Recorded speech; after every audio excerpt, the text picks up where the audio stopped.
Hoje, eu vou te explicar, de forma simples e direta, o que é e como funciona uma cabine primária de 13.800 volts. A cabine primária é o local onde a energia elétrica chega da concessionária em média tensão, nesse caso 13.800 volts, que é uma tensão muito alta para ser usada diretamente em prédios, comércios ou indústrias.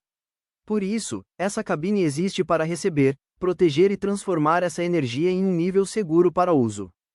Quando a energia chega na cabine primária, ela passa primeiro pelos equipamentos de proteção.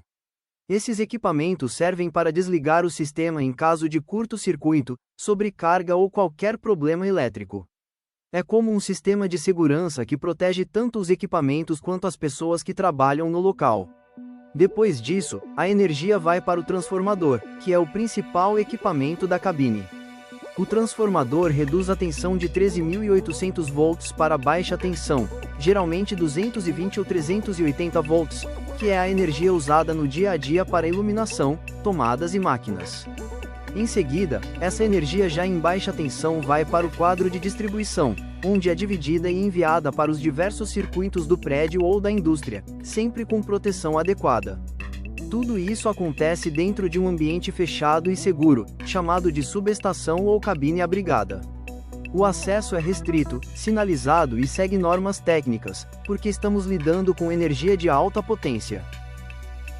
Já se inscreve e ativa o sininho para receber mais conteúdos como este. Agora vamos falar sobre a edificação de uma cabine primária. A cabine primária não é só um conjunto de equipamentos elétricos. Ela precisa de uma edificação adequada, construída especificamente para garantir segurança, funcionamento correto e atendimento às normas. Essa edificação começa pela localização. A cabine deve ficar em um local de fácil acesso para a concessionária e para a manutenção, mas ao mesmo tempo isolado do público. Normalmente fica no térreo, próxima à entrada de energia, para facilitar a chegada dos cabos de média tensão. A estrutura da cabine é feita em alvenaria ou concreto, com paredes resistentes e portas metálicas. Essas portas devem abrir para fora, ter ventilação adequada e sinalização de perigo, porque estamos falando de 13.800 volts, uma tensão elevada. Tudo isso é pensado para evitar acidentes. O piso da cabine precisa ser reforçado, principalmente para suportar o peso do transformador. Além disso, ele deve ser nivelado e, em muitos casos, receber revestimento isolante ou manta de borracha nas áreas de operação, aumentando a segurança do eletricista. Outro ponto muito importante é a ventilação. A cabine gera calor, principalmente por causa do transformador.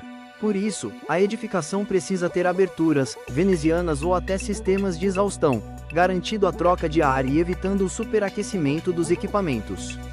Toda a edificação da cabine primária segue normas técnicas, como as da concessionária local e da ABNT. Nada é feito de forma improvisada, porque qualquer erro pode causar falhas, riscos de choque elétrico ou interrupção. Agora, vamos falar da bucha de passagem. A bucha de passagem é um componente elétrico usado para permitir a passagem de um condutor energizado através de uma parede, laje ou painel, sem que haja contato direto com a estrutura.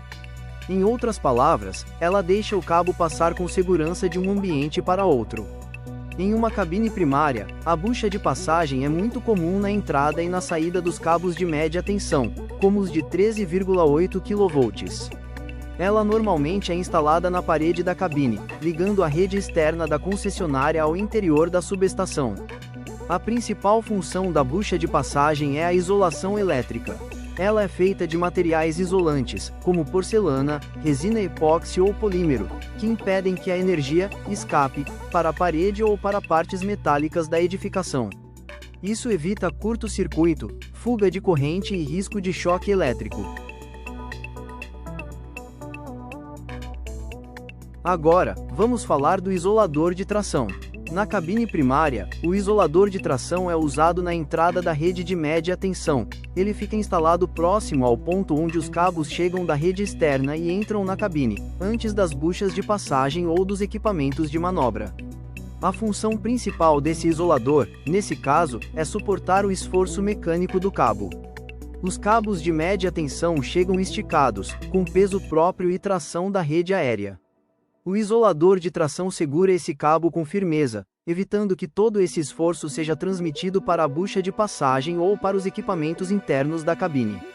Além da parte mecânica, o isolador polimérico de tração também garante a isolação elétrica entre o cabo energizado e a estrutura da edificação, que geralmente é de concreto ou possui partes metálicas. Isso aumenta muito a segurança da instalação. Agora vamos falar sobre os para-raios. Os para-raios, também chamados de dispositivos de proteção contra surtos, são dispositivos de proteção extremamente importantes. Eles têm a função de proteger os equipamentos elétricos contra sobretensões. Essas sobretensões podem ser causadas por descargas atmosféricas, como raios, ou por manobras na rede elétrica. Em uma cabine primária, os para-raios são instalados normalmente na entrada da média tensão, próximos aos cabos que chegam da concessionária e antes dos principais equipamentos, como disjuntores e transformadores. Assim, qualquer surto de tensão é desviado antes de atingir os equipamentos mais sensíveis. O funcionamento é simples. Quando aparece uma tensão muito alta, acima do normal, o para-raios entra em ação automaticamente, desviando esse excesso de energia para o sistema de aterramento. Dessa forma, ele protege a cabine, o transformador e toda a instalação contra danos. Vamos para os isoladores de passagem. Os isoladores de passagem são componentes que permitem que os condutores energizados atravessem paredes, painéis ou divisórias, mantendo a isolação elétrica entre o cabo e a estrutura da edificação. Na cabine primária, o isolador de passagem normalmente fica instalado na parede da cabine, fazendo a ligação entre a rede externa e os equipamentos internos. Ele cria um ponto seguro para o cabo entrar na subestação sem risco de curto-circuito ou choque elétrico. A principal função do isolador de passagem é isolar eletricamente o condutor da parede, que geralmente é de concreto ou possui partes metálicas. Além disso, ele ajuda a organizar a instalação, mantendo o cabo bem alinhado e no local correto.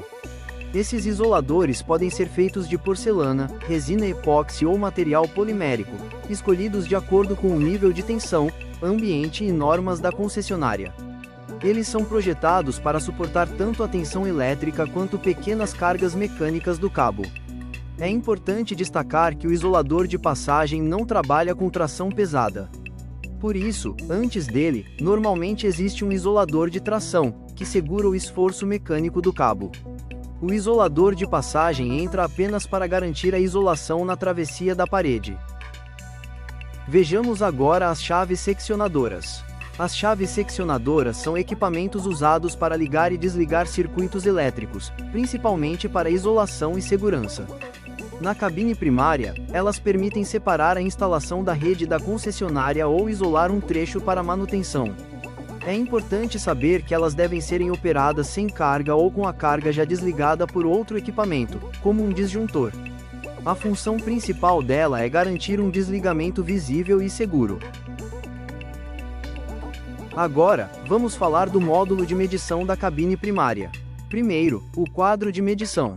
O quadro de medição é onde fica o medidor de energia elétrica, responsável por registrar o consumo, a demanda e outros dados da instalação. Ele recebe informações de corrente e tensão em valores reduzidos e seguros. Esse quadro normalmente fica em local visível, acessível e lacrado, conforme exigência da concessionária, garantindo que a medição seja confiável e não sofra interferências. Em seguida, temos o rack de medição, também chamado de rack. O rack é a estrutura metálica que organiza e sustenta os componentes do sistema de medição. Nele ficam instalados bornes, cabos e os transformadores de instrumento. O rack facilita a identificação dos circuitos, melhora a organização da cabine e torna a manutenção mais segura e prática. Por último, falamos dos transformadores de instrumento. Eles são responsáveis por reduzir a corrente e a tensão da média tensão para níveis baixos e seguros, que podem ser enviados ao quadro de medição. Existem dois tipos principais: transformador de corrente, TC, que reduzem a corrente. Transformador de potencial ou tensão, TP, que reduzem a tensão. Esses transformadores não alimentam cargas, apenas fornecem sinais precisos para a medição. Vejamos agora o módulo de disjunção e proteção. Primeiro, os transformadores de instrumento. Como acabamos de ver, eles são responsáveis por reduzir os níveis de tensão e corrente da média tensão para valores seguros, que neste caso, serão usados pelos equipamentos de proteção. Assim, eles permitem que os relés recebam sinais precisos sem risco de sobrecarga ou dano. Em seguida, o disjuntor. O disjuntor é o principal equipamento do módulo. Ele funciona como um guarda da instalação, interrompendo automaticamente a passagem de corrente em caso de curto-circuito, sobrecarga ou falha elétrica. Com ele, é possível desligar a energia com segurança, protegendo tanto os equipamentos quanto as pessoas que trabalham na cabine. Por último, temos os relés de proteção. Os relés são dispositivos eletrônicos que recebem sinais de tensão e corrente dos transformadores de instrumentos e monitoram o sistema elétrico continuamente.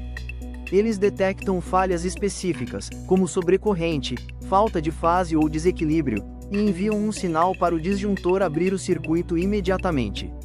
Isso garante uma proteção rápida e confiável para toda a cabine. Agora, o módulo de transformação. O módulo de transformação é o coração da cabine primária. É nele que a energia elétrica de média tensão, como 13.800 volts, é reduzida para baixa tensão, que pode ser usada com segurança em prédios, indústrias ou comércios. O principal equipamento desse módulo é o transformador. Ele recebe a energia de alta tensão e, por meio de suas bobinas, transforma essa tensão para valores menores, geralmente 220 e 380 volts, mantendo a mesma potência e frequência. O módulo de transformação é supervisionado e protegido pelo módulo de disjunção e proteção. A instalação do módulo de transformação também envolve sistemas de ventilação e refrigeração, porque o transformador aquece durante o funcionamento. Em alguns casos, ele pode ter óleo isolante que ajuda a dissipar o calor e proteger contra falhas elétricas. Resumindo, o módulo de transformação é responsável por reduzir a tensão da energia elétrica, tornando-a segura e utilizável, enquanto protege o sistema e garante que a energia chegue de forma confiável a toda a instalação. Vejamos agora o módulo de disjunção e proteção de baixa tensão. No módulo de disjunção e proteção de baixa tensão de uma cabine primária, o QGBT, quadro geral de baixa tensão, é o equipamento principal. Ele recebe a energia que sai do transformador, já em baixa tensão, e distribui para todos os circuitos da instalação, como iluminação, tomadas, máquinas e equipamentos. Dentro do QGBT, a energia passa pelos disjuntores, que protegem cada circuito contra curto-circuito e sobrecarga, pelos barramentos, que organizam a distribuição, e por chaves seccionadoras, que permitem desligar trechos específicos da instalação para manutenção. Resumindo, o QGBT é o ponto central que recebe a energia do transformador e a distribui de forma segura e organizada para toda a instalação de baixa tensão, garantindo proteção, controle e confiabilidade. Vamos falar do sistema de aterramento. Malha de aterramento. A malha de aterramento é o coração do sistema. Ela é formada por barras e cabos metálicos enterrados no solo, criando um caminho de baixa resistência elétrica. Essa malha garante que qualquer corrente indesejada, como fuga elétrica ou descarga de raio, seja rapidamente desviada para a terra. Os para-raios também são ligados à malha de aterramento. Assim, quando há uma descarga atmosférica, a energia do raio é direcionada com segurança para a terra, protegendo equipamentos e a estrutura da cabine. Os terminais dos transformadores de potencial, TP, e as carcaças de equipamentos, como disjuntores e transformadores e painéis, também são aterrados. Isso garante segurança elétrica, evitando choque ou queima de equipamentos em caso de falha. Todas as partes metálicas da cabine, incluindo estruturas e suportes, são conectadas à malha de aterramento. Isso evita que alguém encoste em uma peça metálica energizada e leve choque. Vamos falar sobre a entrada de energia. A entrada de energia é o ponto inicial onde a energia elétrica da concessionária chega à cabine. É a partir desse ponto que toda a instalação da cabine primária começa a funcionar. O caminho da energia na entrada da cabine segue etapas importantes. Isolador de tração. Os cabos chegam primeiro ao isolador de tração, que sustenta mecanicamente o cabo, garantindo que ele fique firme e seguro.